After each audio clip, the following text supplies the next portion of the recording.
Hey fearsome friends, tonight I have a lucky 13 stories for you, from creepy car theft to nasty parents and being buried alive. So sit back and relax and get cozy, comfy, warm, because it's time to let your nightmares in.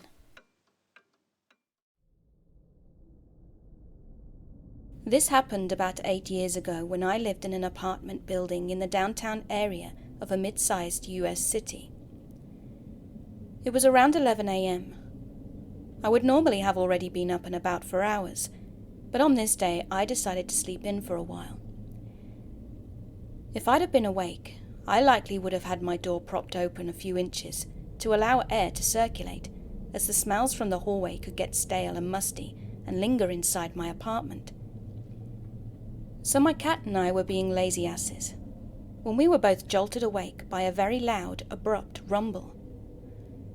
I heard a man loudly and angrily yell, and to me at the time it sounded perhaps like the noise from the construction site across the way, like maybe someone had slipped or dropped something heavy on their foot. It was all but a moment, but enough to encourage my cat and I to finally get up out of bed. I went about my morning and made myself some breakfast. I had a fairly large set of windows that overlooked the street, and at one point while I was cooking, I saw a series of police vehicles show up, which included what I'd call a paddy wagon and a detective vehicle. They were blocking the driveway to the parking lot, which was right beneath my window, so I had a perfect view of everything that was going on. I remembered the noise I'd heard about an hour earlier, so I thought there must have been some kind of incident. It was downtown after all, so I wasn't exactly surprised. A small group of onlookers formed across the street, so I could tell that whatever they were looking at was well out of my view, so I just continued to observe from my vantage point.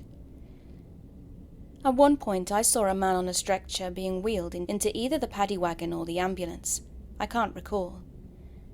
He had an oxygen mask on his face, was shirtless, and his chest area was heavily bandaged. By then I figured there must have been a shooting in the garage below. Scary, but I still didn't think too much of it. After the police and looky-loos left, I went about my day. I went to take my trash out later, but a police officer was standing at the end of the hall by the trash chute. I went up to the 3rd floor, but same deal there. So I went back to my apartment with my garbage still in hand, and later that evening I tuned into the news, hoping I'd hear anything about what had happened.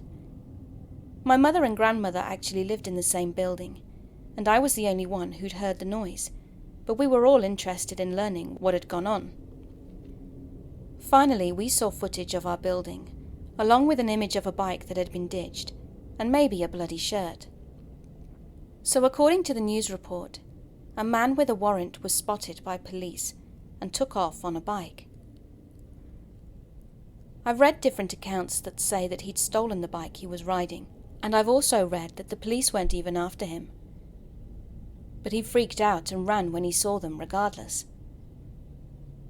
Unfortunately, there's less info on the story these days outside of one local source and a short clip on ABC News. But either way, the man ended up at my apartment building moments later, where he'd run inside, which makes the fact that I slept in that day and didn't have my door open all the more serendipitous, and in a last-ditch attempt to evade police, he decided to jump down the trash chute. However, on the way down he triggered the trash compactor and was crushed to death, which was the noise that I'd heard. The rumble, the man's yell, the building shake. I heard a man die in the most awful way. The only thing I can say is that since I didn't know what it was I was hearing at the time, it messes with me less, and my mind doesn't associate the two events. It all happened so fast. My mum and grandmother had their own input. They were down in the garage a little later than the incident occurred. They had no knowledge of what went on, but my grandmother said she saw the maintenance guy, a really nice dude from Central America, walking by. She said he had a really intense look on his face, and the news had said the victim's body had been found by a building worker, and there were only 2 guys and a housekeeper or 2. I'm sure it must have been him that found the body. I moved out months later. It was more just time to move up in my living situation, but I will say I had a difficult time taking out the trash for a while after that.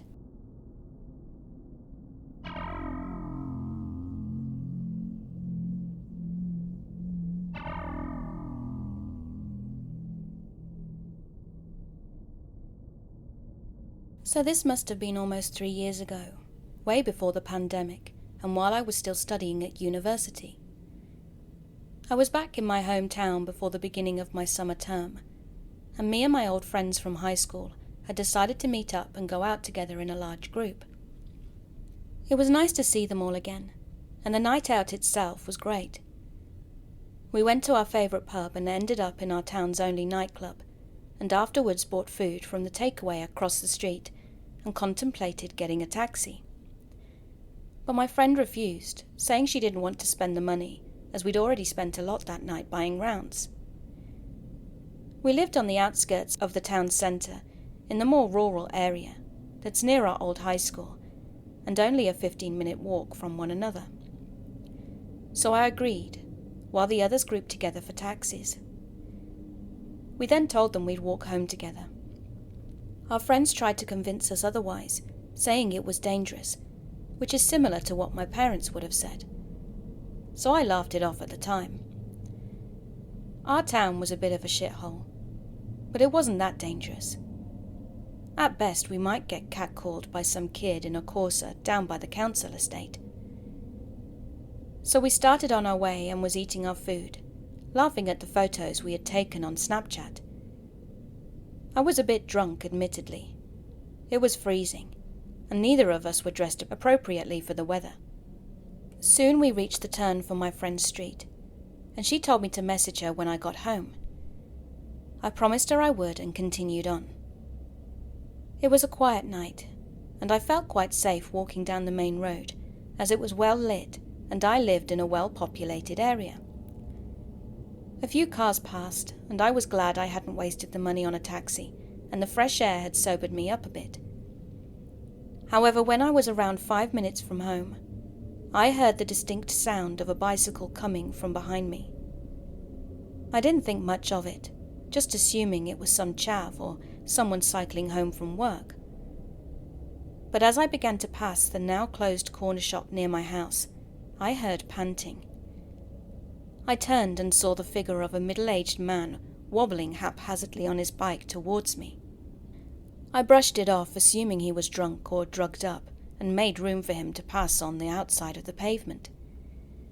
But you can imagine the pure panic I felt when he cycled right up to me and stopped.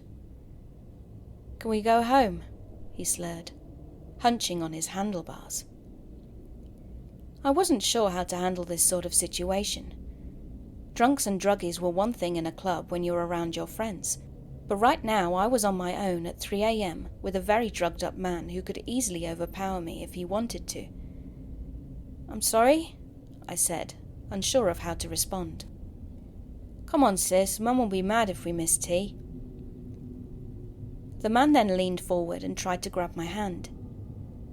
I could now see how intoxicated he actually was. One eye was on the pot and the other was up the chimney. It was shocking he was even still seated on the bike. I stepped back, panicking, and grabbed my keys from my skirt pocket on reflex, something that uni had taught most girls to do during Freshers' Week, balling your fist and using your keys to make a Wolverine-like claw. "I ain't your sister, mate," I told him. He blinked at me, wobbling in his seat. "Julie, come on, let's go home." My name isn't Julie, in case you're wondering.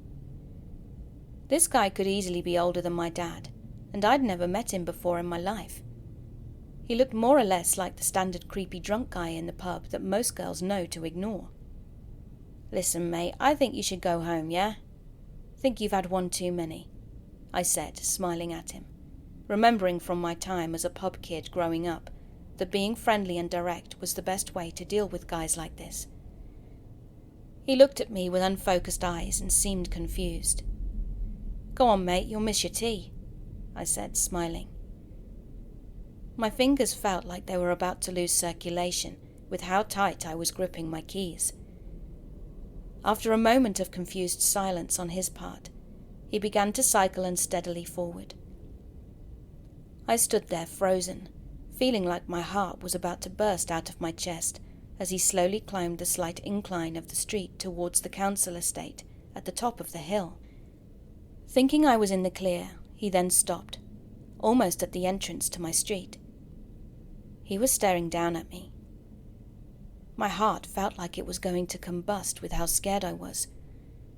So thinking fast on my feet, I grabbed my phone and began to walk in the direction I'd come from. I pressed call on my friend's number, who only lived down the road from where I was, and we'd only just parted ways mere minutes before that man had appeared. Thankfully she answered after 2 rings, and I quietly begged her to stay on the phone as I slowly stumbled my way back in the direction of the shop. After a minute I glanced back as she was panicking and asking me what was going on. I was just in time to be able to see the wobbling figure of the man disappear onto the estate at the top of the hill. Relief washed over me, and I explained this to my friend as I walked back towards my street, keeping an eye on the dark corner where the man had disappeared. I was lucky that the man was probably just drunk and was confused. I don't think he really meant me any harm, but things could have ended a lot differently otherwise. I now always take taxis home or ask for one of my male friends to walk me to my street.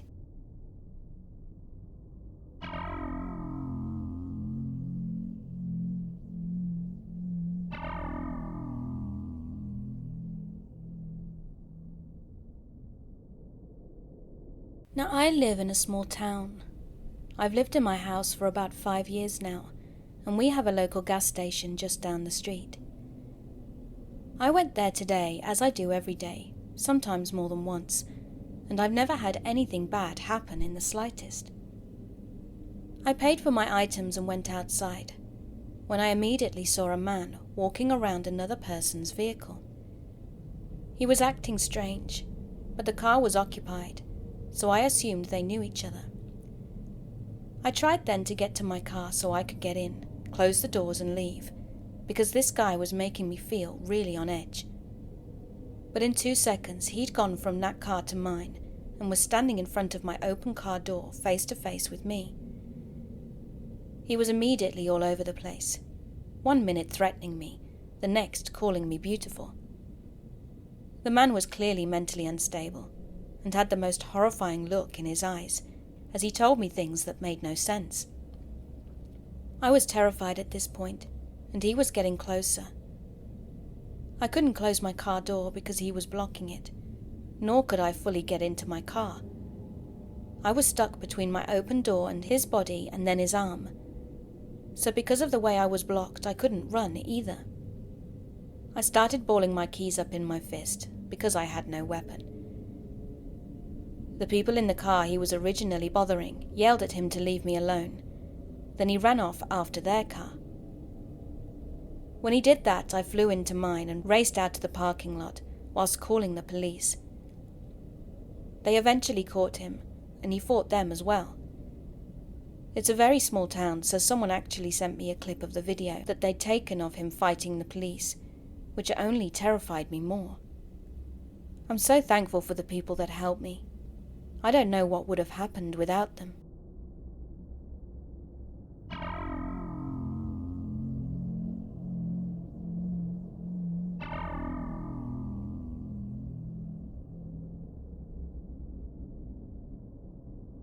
This is an old scary family story that has been told many times around those campfires, and it is said to be true.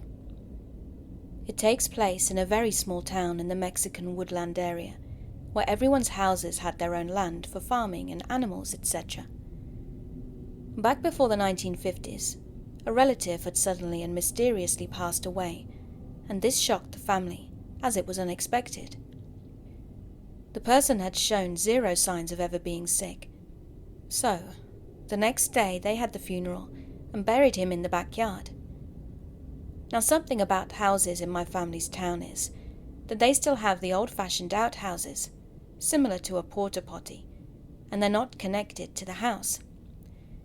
You would have to walk at least 20 to 40 meters away from the comfort of your home to use them. So late into the evening, the same day as the funeral, my mum's great aunt, who was a little girl at the time, needed to use the restroom. She walked herself to use it, and as she was walking near where they'd buried her uncle, she heard a pounding and a screaming coming from an unknown area. Now, if you don't know about Mexican folklore, there is the legend of La Llorona, the crying lady, which everyone is desperately afraid of. My mum's great aunt, upon hearing this, ran back inside the house and woke up her mum and dad. They brushed her off and told her to go back to sleep. But as she was trying to fall back to sleep, her mind kept playing tricks on her as she kept on hearing the screams and pounding. Later the same night, she needed to use the restroom again, but she was still too traumatized to go alone. So she woke up her older sibling to help walk with her. They had no issue with this, and they both made their way to the restroom. As she was in there using it, they both began to hear the cries once again, at which point they both bolted it back to the house and woke up their parents. Angered at first, but calmed down, because the eldest sibling was hearing the cries as well, so the mum and dad felt as if they knew what was going on. The dad went to his brother's house down the lane and woke him up. The both of them grabbed shovels and began to dig where they'd buried their recently deceased family member. It took quite a while, until they were able to dig where the coffin was. As they opened it, they saw that he was lying on his stomach now. The dad and his brother quickly turned the body over to his back, and they all screamed at what they saw. There, they saw their relative covered in bloody claw marks all over his face, neck, and arms. All along the coffin walls, they saw pounding marks and claw marks, and it haunted my family, knowing that they'd buried him alive. He was now for sure dead, due to most likely either a heart attack or from the lack of oxygen. But my family doesn't know why he appeared to be dead when they first buried him. Most likely due to that one sickness where someone appears to be dead, but in reality, they are just in a deep sleep coma-like state.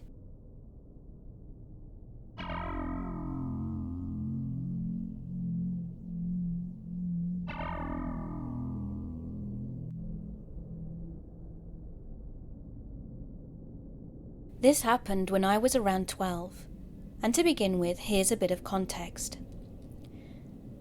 Whenever I was going home from school, I always had to cross this 4-way intersection to get to my street.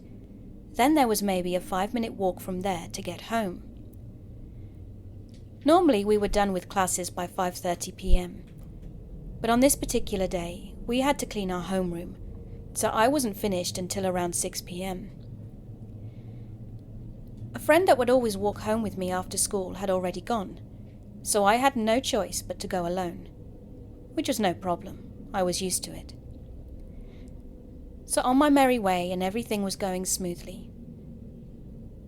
I'd ridden a public jeepney from school and was dropped off at the intersection, and by that time it was around 6:30 p.m. and had gotten dark. But I wasn't worried, as I was used to it, and the road was still pretty busy. Now you know the traffic lights for pedestrians. Well, at this particular traffic light, it had a timer on it, and it'd usually be around 120-ish seconds before it would turn green. As I was waiting for it to turn, I clocked a man in my peripheral, standing a ways behind me. He'd gotten a bit close to me, so I felt a bit uneasy as we were the only people waiting for the light to change. Nevertheless, I paid it no mind and didn't move away. And this is where things got a bit creepy. He scooted closer still until he was right next to me and said, "Hey, you're waiting to cross this highway too?"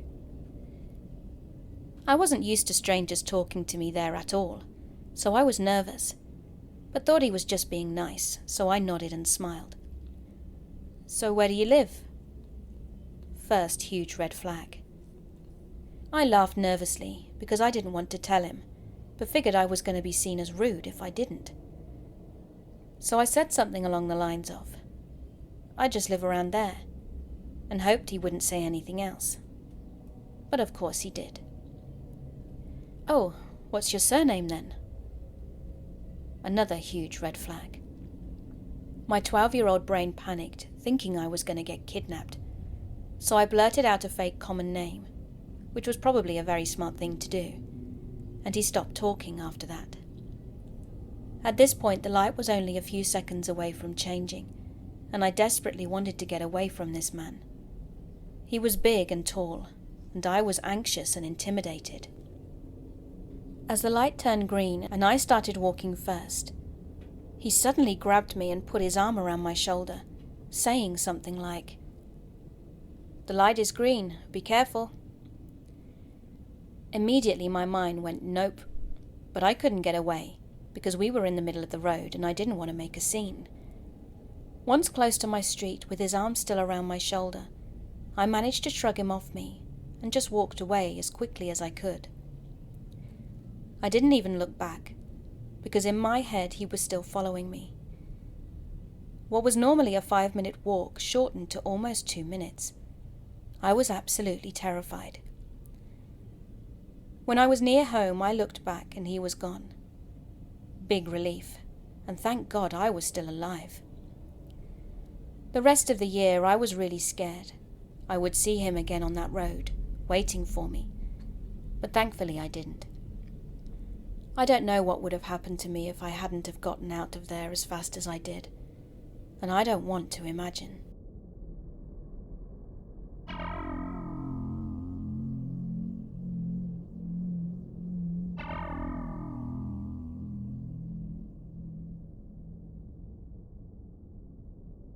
So back when I was growing up, I had a bunch of unsavory things happen to me, and ended up being placed in a foster home.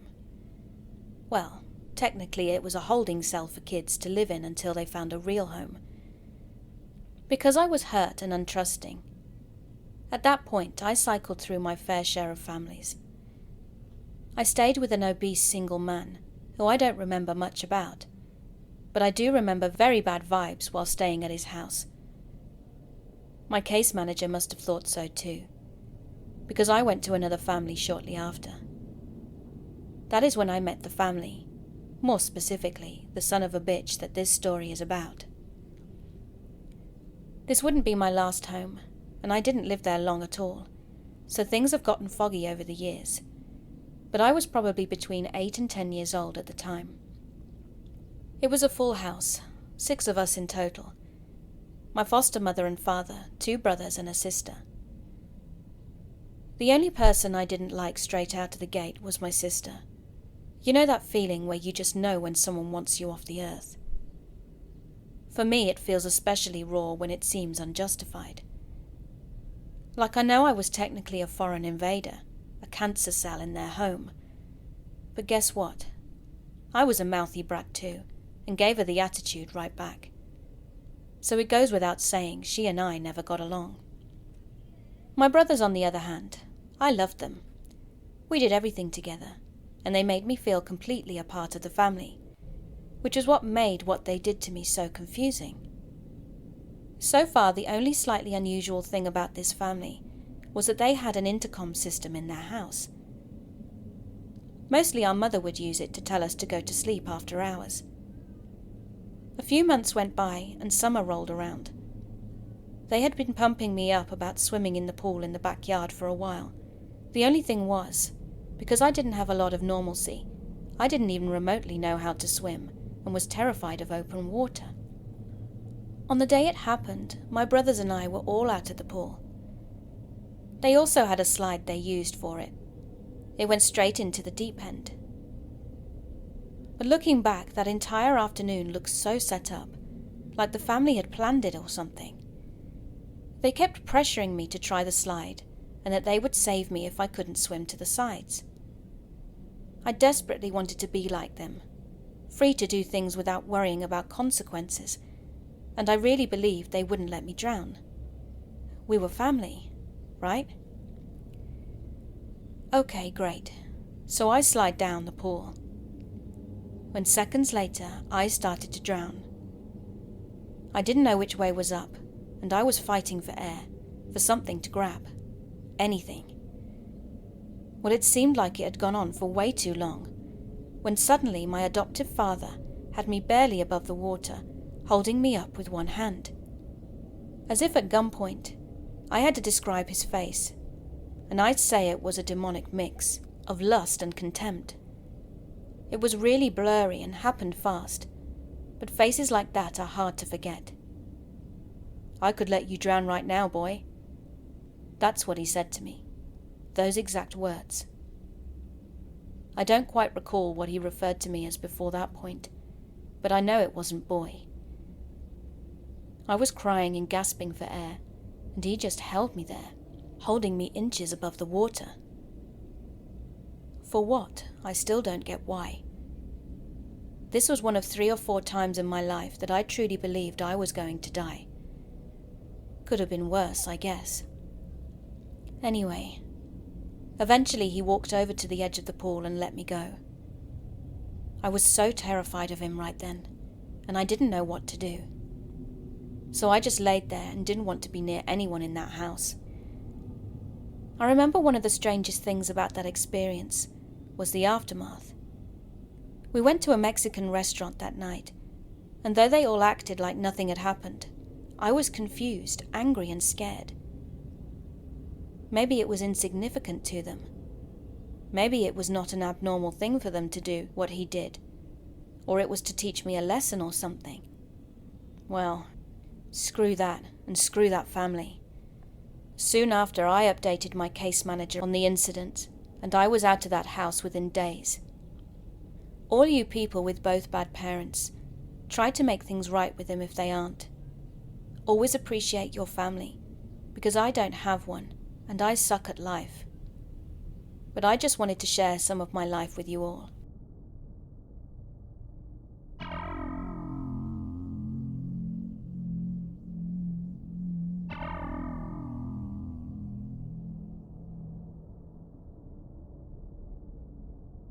When I was 18, I worked at my college's residence building at the front desk, and I think I almost got assaulted or murdered. But you be the judge of that. During the summer, the building operated as a hotel. So 2.5 floors were hotel rooms, and half of the 3rd floor were student housing. The whole building operated with a hotel swipe key system that was pretty outdated, and all the doors were powered by 4 AA batteries. If the batteries died, there was a decently lengthy process to replace them and reprogram the door. A dark-haired guy came to the front desk from inside the building, while I was working an overnight shift at around 1 or 2 a.m., and said he'd left his keycard in his room. I made him a new one and made my first error of the night. Hotel guests could have as many room keys remade as they wanted, hypothetically. But students, however, were supposed to be given a temporary keycard and charged $2 to be returned when theirs is located. I gave him a new key for his room and asked if he was a student or a hotel guest, and he replied, student. At this point, I should have checked our system to charge his account, but I was caught up doing administrative duties and forgot. I used to trust people way too easily at this job, but quickly learned not to. Later on in the night, maybe around 3 or 4 a.m., he came to the desk again and said he couldn't get into his room. I asked if he'd forgotten his key again, and he said no, the door wasn't working. I asked if the light was coming on when he swiped his card, and he said no, so I figured the batteries were dead. I told him I'd have to change the batteries, and I went up to his room with him, and he asked me for my name, and I told him. But he didn't tell me his. I opened the room door manually with a master key, and told him I'd have to prop it open while I worked on the back panel to replace the batteries. No, it's okay, I'll close it, he said, and closed and deadbolted the door locked. Really weird, but I tried not to think about it. I had changed the batteries on plenty of other doors by this point, and some students were iffy about having their doors propped open for their room to be on display for anyone walking by. He also had a really thick accent, and I thought he might be an international student, since we had a lot of them from other countries where their English was not their first language. I gave him the benefit of the doubt and thought maybe it was also just a language barrier issue. At this point, though, I really felt like something was wrong, but I tried to ignore it so I didn't freak him out. While I was trying to focus on fixing the door as quickly as possible, he kept trying to entice me to go further into the room, saying his bed was broken and he needed me to take a look at it, and that there was something underneath it that needed to be fixed, etc. He held out a little gold house key and said, "I have a key, go get it," and then threw it under the bed.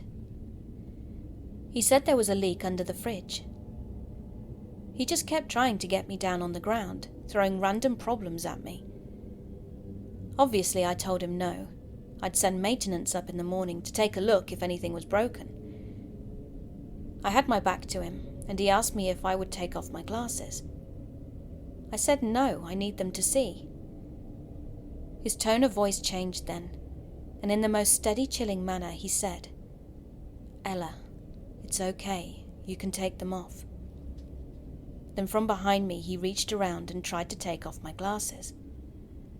I swatted his hand away, and in trying to remain composure said no thanks, I need to keep them on. Even though he was creeping me the hell out, I didn't want to be rude to him, and I didn't want to get in trouble if he'd complained about me, or risk upsetting him and having him yell at me. I got up to grab something from the door repair kit, and undid the door deadbolt and opened it up in the process. He then jumped towards the door to close it again, and told me to keep it closed. I told him no, I had to open it to start reprogramming it from the front. While I held the door open with my foot and grabbed something from the door repair kit, he started playing with the little wispy hairs at the top of my forehead and trying to touch my shoulder. I swatted him away again and asked him not to touch me, and focused on getting the hell out of there. But once again he tried to get me to follow him into the bedroom, saying the bed was broken, and I went as far as the doorframe to see if I could spot any actual problem with his bed. This is when I realized that he had nothing in his room. No dishes in the kitchen, no shower curtain in the bathroom, no sheets on the bed, nothing. This wasn't his room. My brain once again went back to the international student theory, thinking he had just arrived today and hadn't gotten a chance to buy anything yet. But in the pit of my stomach, I knew something was wrong.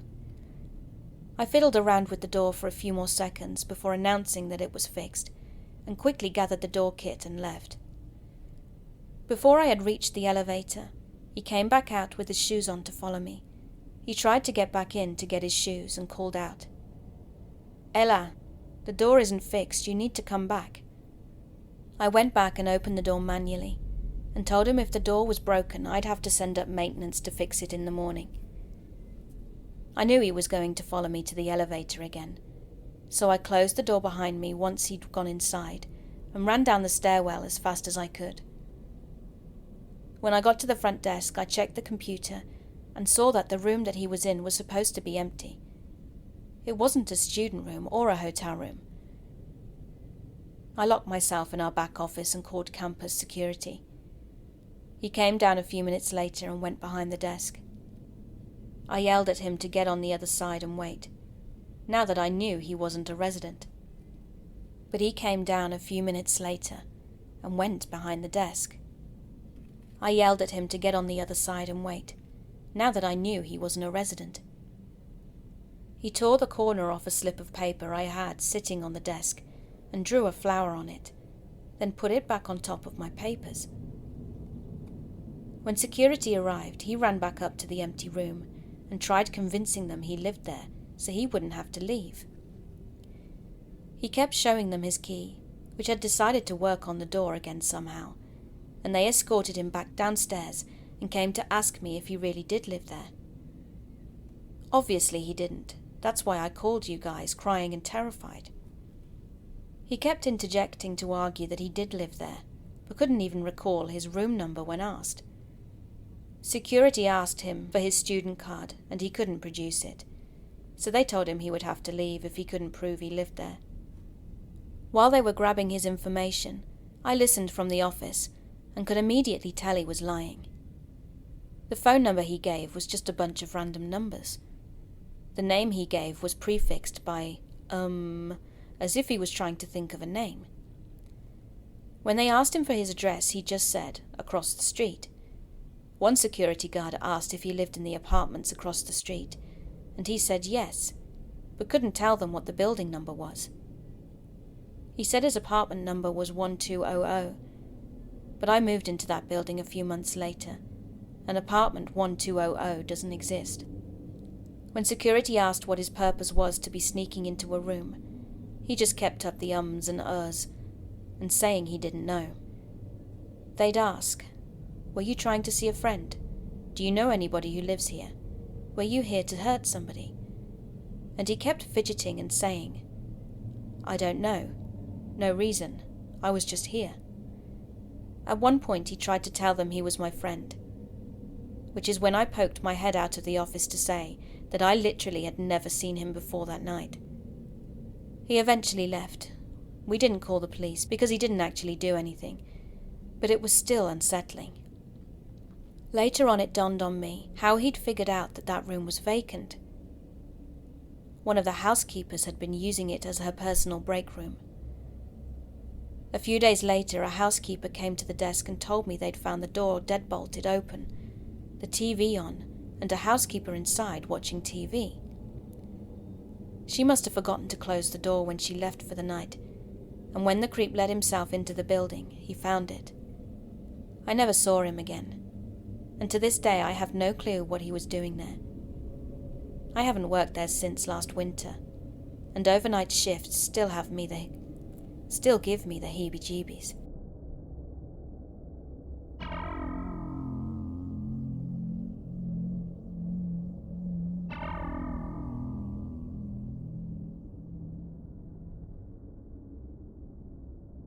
There was a time in my life when I was embarrassed and ashamed to share my life experiences with others.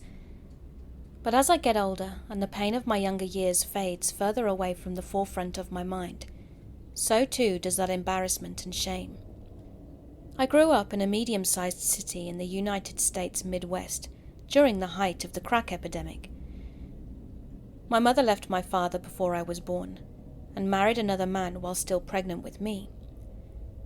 I think most of you know how the story goes, so I won't bore you with too much of the sob story portion of my life. However, it might be important to understand that the instability of my home and family life resulted in my living on the streets at 16. Being that my mother and stepfather were working class, we already lived on the edge of the sketchy part of the city.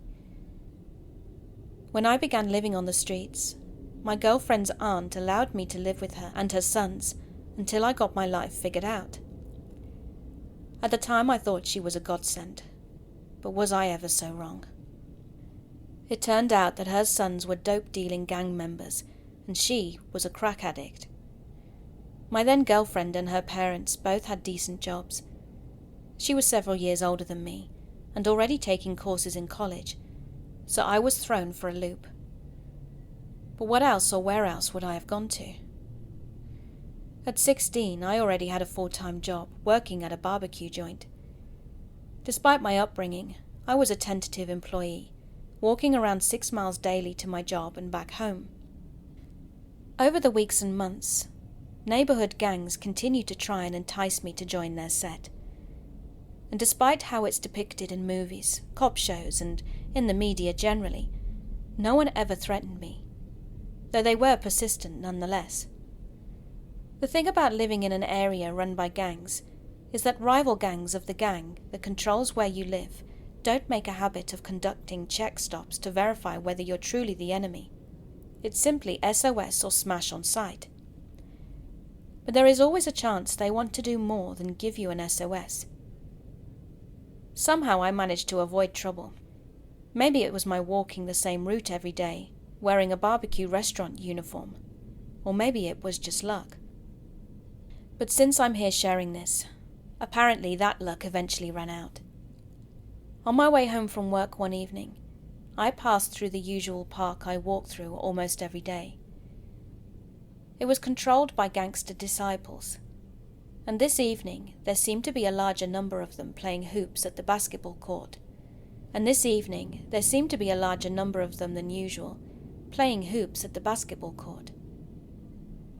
Though not too worried, I still had a bad vibe, and as I passed the court, I heard a husky voice yell, "Hey!" I learned a long time ago from friends that it's best to pretend you didn't hear them, and hope like hell they don't feel like trouble. But today was different. I can only assume, looking back, that the higher number and concentration of them made a few feel more in the mood for trouble than usual. And the crazy thing is, everything happened so fast that I couldn't even tell you today how I ended up on the ground getting stomped. All I know is that I made the mistake of wearing a starter jacket, a hot commodity back in the early 90s. People were getting killed over them back then, so I at first felt relieved just to escape with my life. But you see, this was not the worst of it. It was only the catalyst that ended up convincing me to join the gang, which eventually brought me to the horrifying encounter. Cutting to the chase, it goes without saying I didn't return to work after that day, and my so-called family finally convinced me to stand on the corner with them selling drugs. Looking back, I don't know how I escaped death so many times, but for every bullet that nearly hit me, no event still terrifies me to think about it like this one I'm about to share. It goes without saying that the life I lived put me in the path of some really, really bad people. We're talking killers with multiple bodies under their belt. As soon as I found out there is no family, especially if you were an implant and not born and raised in that area.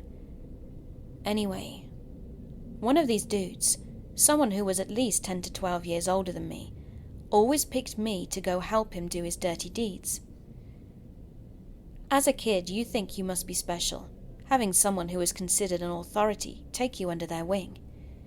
Living on the streets, it didn't matter that he was known to have killed several people before I'd met him. And one day, Bone, that was his street name, asked me to sit in his car and smoke a blunt. After some time smoking, Bone began telling me that he was dating some Mexican chick. He told me his girlfriend's father smuggled cocaine for the cartels to our city and had it stored in a stash house on the Mexican side of the area I lived. Bone told me that he only trusted me to come with him to hit the Mexican stash house, how I'm cool and always level-headed, and all those honey-coated words. Either way, it wasn't really a request. But still, he promised it was a big job. If we did it right, I'd get $30,000. At some point near the time the robbery of the stash house was to go down, I ended up going to jail for possessing a gun. I was housed in a special pod for boys under 18, waiting for court, but not in juvenile. One day some dude I knew from around got locked up as well and got placed in my pod since he wasn't 18 yet. When he saw me, he acted like he just couldn't wait to tell me something. But we had to wait until day room time the next morning, and I didn't pay it much mind. But then the next morning rolled around and he came and sat with me and asked, "Remember Bone?" "Yeah, what's up with him anyway?" I asked. "What? That guy is locked up upstairs," he answered, seeming annoyed and confused how I didn't know that. I asked him what had happened, why the police arrested him. "He killed Lil Rob. They hit on some Mexican's house, killed the dude and the chicks, and then executed Lil Rob when they got to the vacant house on 21st. Even now as I type this, I have goosebumps on my neck and my forearms. My heart is racing. I never told that kid it was supposed to be me going with him that night. I have only shared it with my wife, and now you guys. It was so long ago that it seems like a dream. But knowing Lil Rob took my place that night, no amount of fuzzy memory will allow me to forget the fear I had that night in my cell, thinking about it.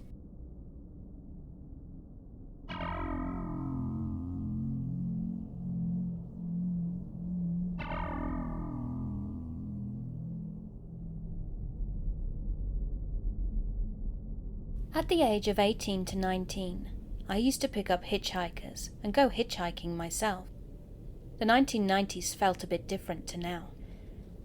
One day I was travelling from Edinburgh to go back home, which was 70 miles, when I saw a fella hitchhiking a ride just outside of Edinburgh city limits, with a sign saying north. He seemed to have loads of stuff, most of which went in the boot, and some of it in the back seat. Then he jumped in the front and off we went. He seemed quite awkward, and his accent was all over the place. German, French, and English. It felt forced though. Small talk was difficult too. He had a punk alternative style, and so I thought we would have music in common, so let's talk about music. He was wearing an Exploited t-shirt, which is a local band. I asked if he saw them while in Edinburgh, as they had played 2 days before, but he said he hadn't heard of them. Okay. The more we talked, the more uneasy I felt, and the more he seemed to relax. He had a bunch of piercings, which he started talking about, and said he had done them himself. They looked it too. Each one was squint and looked brand new. He started telling me about how he had been spending the last year or so, which sounded somewhat off-grid in terms of living, and he had been travelling around Europe on a motorcycle he had built himself. Which is fair enough. I worked as a mechanic at that point in life, so I asked him about the setup. But he got irritated and changed the conversation. He then got on to how a monk had found him half dead in a field and nursed him back to health.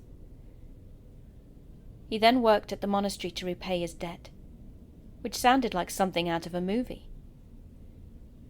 This bizarre story lasted 30 or so minutes. Through the monastery story, he kept saying there was no need to pull the face that I was pulling, and was getting quite aggressive. I mentioned it doesn't really make sense, as you have jumped around 4 countries, and I'm also driving and trying to listen to a German accent.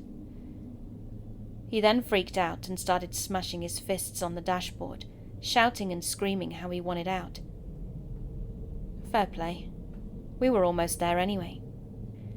As I slowed down at give way signs, he jumped out of the car and flung the doors open, grabbing his stuff, and walked off, leaving the doors wide open. I got out to close them and said sorry to the people behind me who had to wait and witness this. Then I looked over to see where he was going, and he was climbing a fence and heading into a farmer's field. I was a little freaked out and just wanted to get home. But the minute I was through the door, my mother knew there was something wrong, so I told her the story. She suggested I check the car in case he'd stolen anything, and then phone the police. So I checked the car, and yeah, he'd forgotten some bags. Great. I phoned the police and left details, etc., and then forgot about it for a couple of days or so. Until one day I woke up to my car window smashed and the bags gone. My heart sank at that moment. I phoned the police again, and this time they turned up and took a statement. I dropped him about 12 miles from where my parents lived, so wrote it off as just a coincidence. But 6 months later I watched Crime Watch, a British TV show, and when they had the "Have you seen this person" bit, guess who it was looking like a suit? Wanted across Europe for very bad things, entered the UK under false documents, thought to have changed his appearance, etc., and attacked people in a car after they picked him up hitchhiking.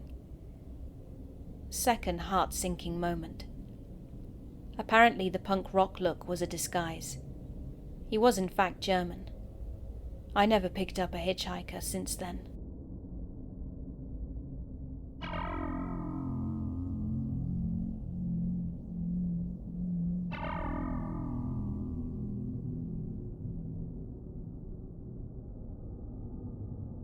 My parents put me in a new high school when I was starting my sophomore year, and I didn't know anyone except my older male cousin, who was in the grade above me. My parents dropped me off, and I saw my cousin, Anthony, was waiting for me. I was 16 and had been previously homeschooled for the past 6 years, so my parents called him and said I was nervous, and asked him to help me. He greeted me and said I could hang out with his friends, and he'd brought me to a group of 6 guys. They were odd, sporting death metal shirts, and didn't talk much. I was an annoying 16-year-old girl that did ballet and was rather outgoing, so I inserted myself, and they all started to call me their little sister.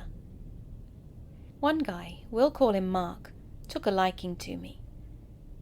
He was by far the weirdest, always talking about death metal and death in general, but he loved me like a sister, and we hung out all the time. Fast forward to my senior year, when they'd all just graduated, and my cousin and Mark were going to the same college and sharing a dorm.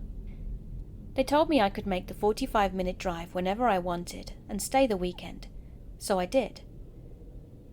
Every weekend after ballet, I would drive up and visit. However, one Friday night, my cousin called and told me that under no circumstances was I to come up. I got upset and asked why, and he said that Mark was being weird. I questioned him further, and apparently my cousin had gone to work when Mark texted him to say he was going to Robotrip and asked my cousin if he wanted to join. My cousin said no, and that was that. But then 2 hours later, Mark called, sounding messed up, and told my cousin not to come home, but to go to his parents for the weekend. Now this annoyed him because he didn't want to have to drive 45 minutes at 10 p.m. back home. So he asked him why, and Mark just said, "The voices are telling me to kill the next person I see. I don't want to kill you, Anthony." Now Mark has always been a little weird. At parties he tried to get people to stab him, got in random fights, and really just got joy out of watching other people get hurt. I listened to all this and agreed that I shouldn't come. When about 30 minutes later, Mark called me. He asked me to come over, so I lied and told him I had ballet the next morning, so I couldn't. He was annoyed but said okay. The next day, Anthony picked me up and we went to his dorm.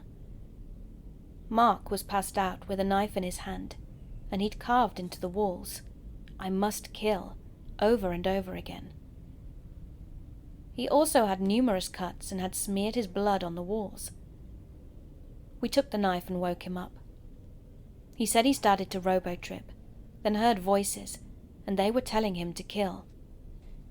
I'm pretty sure that if I'd had gone over that night, I would be dead right now.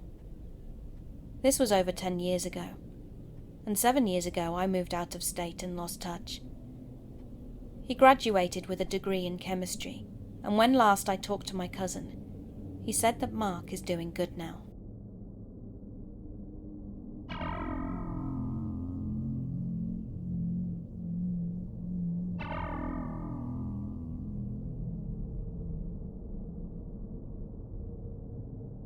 I'm a female, and when I was 19, I was looking for a room to rent in the city I was moving to for college, which was about an hour away from my family.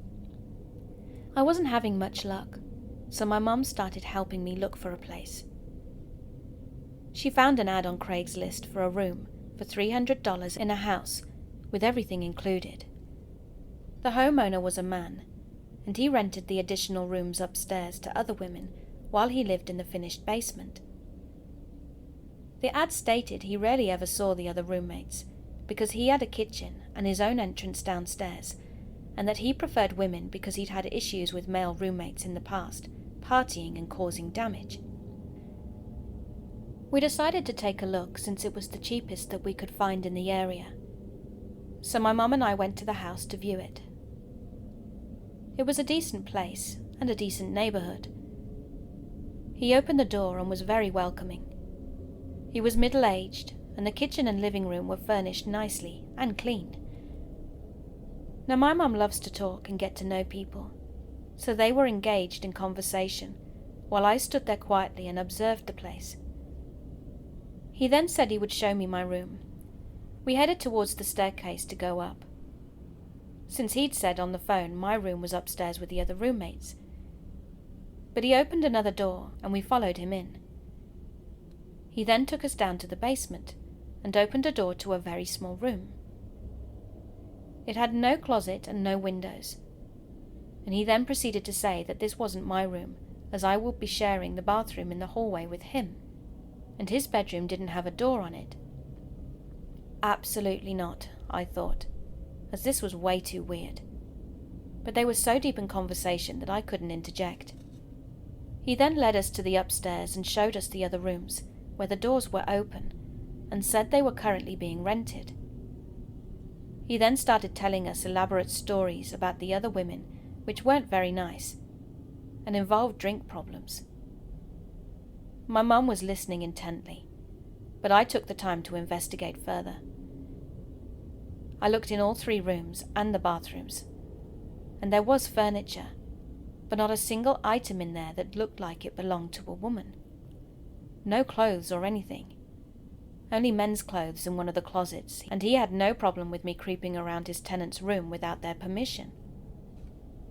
I then heard him tell my mum that he had some of his stuff in their closets, but they didn't mind. And I just thought, why the hell would a tenant pay you for you to use their space as storage? I was feeling really uncomfortable now, and started moving them back downstairs as they talked. My mum had mentioned when we arrived that her and my dad were going on vacation next week, but I couldn't go because I had no work. He said that I should come by the next week and have dinner with him and the roomies to see if we would all get along. So I said sure, and we left. As soon as we got in the car, I told my mum I would definitely not be living there, and she was dumbfounded. I had to explain to her that not only did he lie about the room I would be in, but I was not supposed to be in the basement with him, as well as share a bathroom that didn't even have a damn door. I asked her had she not noticed that no one else was even living there, but she didn't get it.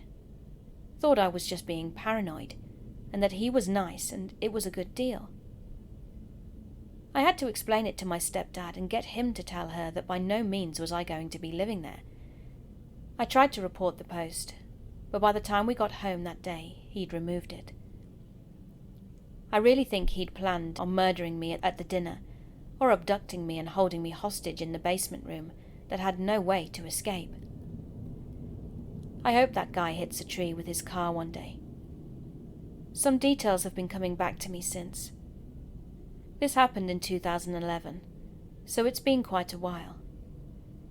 When he took us upstairs, there was a wide landing that was surrounded by the rooms, and as soon as we got up there, he motioned towards one of the rooms and started this long, intricate story about the woman who lived in there, and was talking about her alcoholism and her crazy ex. He was very exaggerated in how he talked, with a lot of gestures, but my mum stood there and listened to him. I don't know if it was sheer distraction, or that she didn't want to be rude by not listening. But either way, I don't recall her ever having a good look around those rooms. But I did. All the doors were open, had neatly made beds with dark wood bed frames, bureaus and mirrors, and nightstands. There were sliding mirror closets, and they were empty except for one that had men's clothes hanging, pushed against one corner. There was nothing on the nightstands other than a lamp, and nothing on the bureaus. I went into the bathrooms, and there was nothing on the vanity in them other than hand soap. I looked in the showers too, but nothing other than a bar of soap. The bedroom on the left had an empty suitcase laying open on the middle of the bed, and this was one of the rooms with the empty closet. After seeing all this, I came back onto the landing and started slowly heading down the stairs. They were still talking and absent-mindedly following me down to the living room, and that's when he mentioned the dinner, and we left shortly after that. I think that's why my mum didn't notice a lot, and didn't believe me at first. She hadn't taken more than a quick glance upstairs, and when we were in the basement, he was just as talkative. commenter on here, who works with law enforcement, pointed out that it was probably a sex trafficking situation. The bedroom in the basement is where a victim is kept, drugged and abused until broken, and then trafficked. I honestly think this is more plausible, as my city is actually a hotspot for it. I'm so grateful we got out of there, and I hope my experience can help someone one day notice the details and get out of a situation safely. Stay safe, people.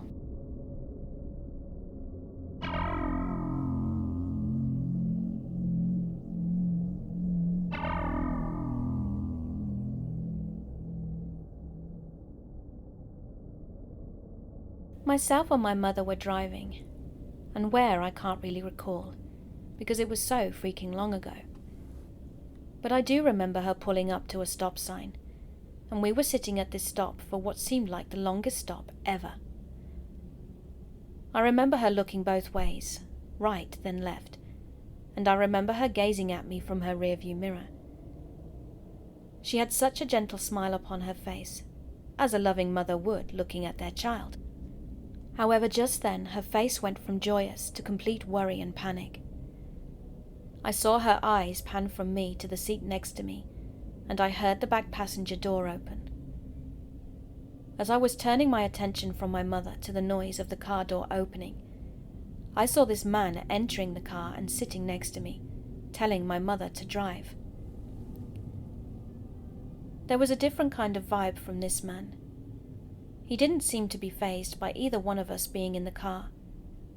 Even the fact that he just hopped in a car with people he didn't even know.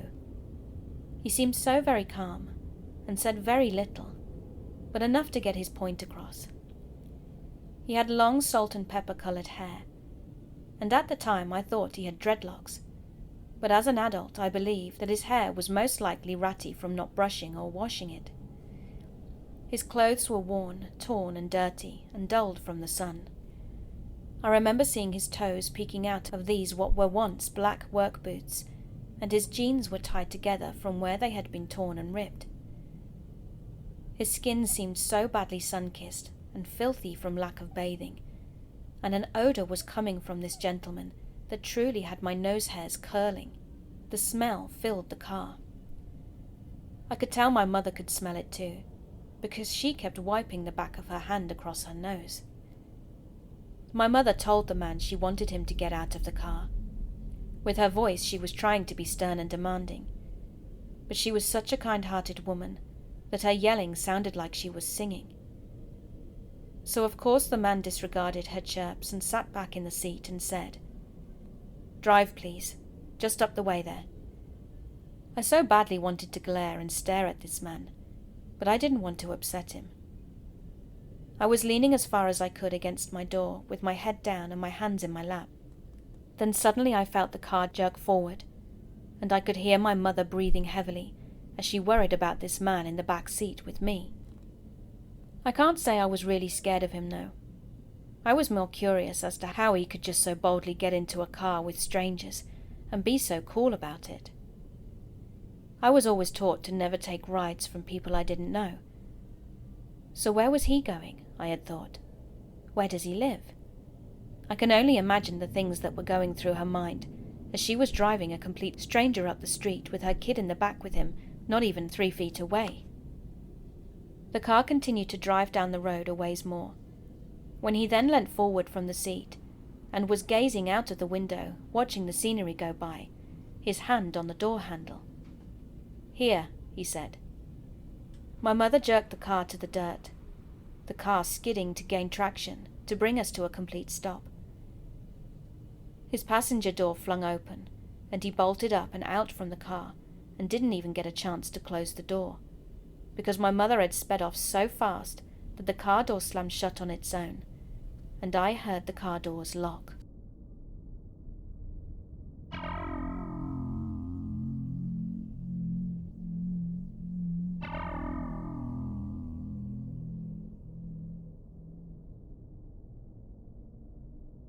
It was a lovely day, yesterday to be exact. It was around 6-ish, and my wife turned to me and said, "Hey, I'm craving a McFlurry. Can Can we go to McDonald's? Now mind you, I'm a bit blazed. Not totally stoned, but enough to be relaxed and still sane of mind. I didn't want to go, but with my wife's puppy eyes, I simply couldn't resist. So off we went. Now a bit of backstory about my car, because it's important. I drive a small green box car with somewhere around 7 to 10 stickers on it. Mostly they're video game and anime themed, but I have two that are vitally important to this story, and they read, Mr. and Mrs. and sorry I missed church, I was practicing witchcraft and becoming a lesbian. I'm fairly certain these two stickers are the reason this happened. So we pulled into the drive-thru and ordered our McFlurries, then waited. By this point we were still at the speaker and waiting for the cars to move up, when in came the staring lady. She pulled in behind us in her white Nissan Frontier, and I noticed her staring at my stickers. I know she is, because she leaned over her steering wheel to get a better look. I am very much used to this, and it's kind of the reason I put them there. 9 out of 10 times I get a smile or a laugh, sometimes a few pictures. Whether it's because it's cringy or because they like it, I don't care. I made someone smile. Anyway, after she'd stared at my car for a few minutes, I saw her back up and start to pull around. I paid no mind to this, as the line was at a standstill, so I figured she'd gotten fed up of waiting. However, it wasn't until my wife said, "Is that lady staring?" that I even noticed what was going on. This lady straight up Luigi'd us. She slowly drove around the cement barrier between the drive-thru and pass-through and stared as she drove past. Whatever, crazy lady, right? Well, she parked in one of the spots near the entrance and idled there. Then my wife said, "Wouldn't it be funny if she followed us?" I laughed. Of course it would, because she's crazy enough to do that during the day. 15 minutes passed and we paid for our food. Now we were waiting for the ice cream, and the lady was still sitting there. We finally got our order, and at this point she'd been idling at that parking spot for nearly 20 minutes. I, trying to reason with the matter, said, well, maybe she ordered her food and forgot, so she just went around and parked. Sure, wrong again. As soon as I pulled out of the drive-thru, she put her truck in reverse and started to follow us. Naturally, I started blurting, "Jesus, you've got to be kidding me. No way." As soon as the guy in front of me waiting for traffic to clear had moved, I floored it right behind him, and she was right on my tail. I panicked. Who does this in broad daylight in front of dozens of people and cameras? Now my driving instincts kicked in. I've got the love of my life with me and our baby boy, Atlas, our 2-year-old Dutch Shep, and no way was I letting some crazy bitch drive us off the road because she's a homophobic bigot. Not happening. I did a quick turn onto a side street and she followed suit. I floored it, she floored it. And damn me if a red light didn't cut us off. Thankfully another car pulled into the turn lane beside me. I was in the inner turn lane, so we had 2 cars between us now. As soon as the light turned green, I floored it again, this time cutting in front of the 2 cars that were in front of her. I quickly turned onto the main road that the other 2 cars had been heading towards, and I knew if I just got out of line of sight, I'd be in the clear. Thankfully, I was right.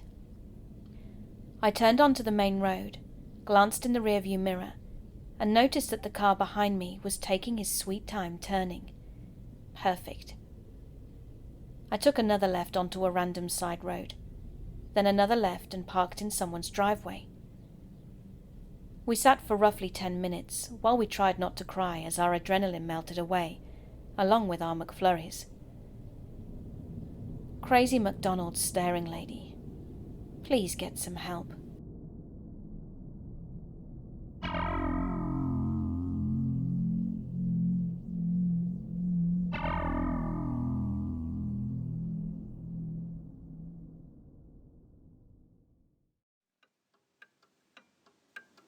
Hey, thanks for listening. I hope you enjoyed my video. And if you did, could you please give me virtual hugs by subscribing and clicking that notifications button. I also have a Patreon page and YouTube channel membership if you'd like to support me further. Thank you again for being here. Keep being creepy.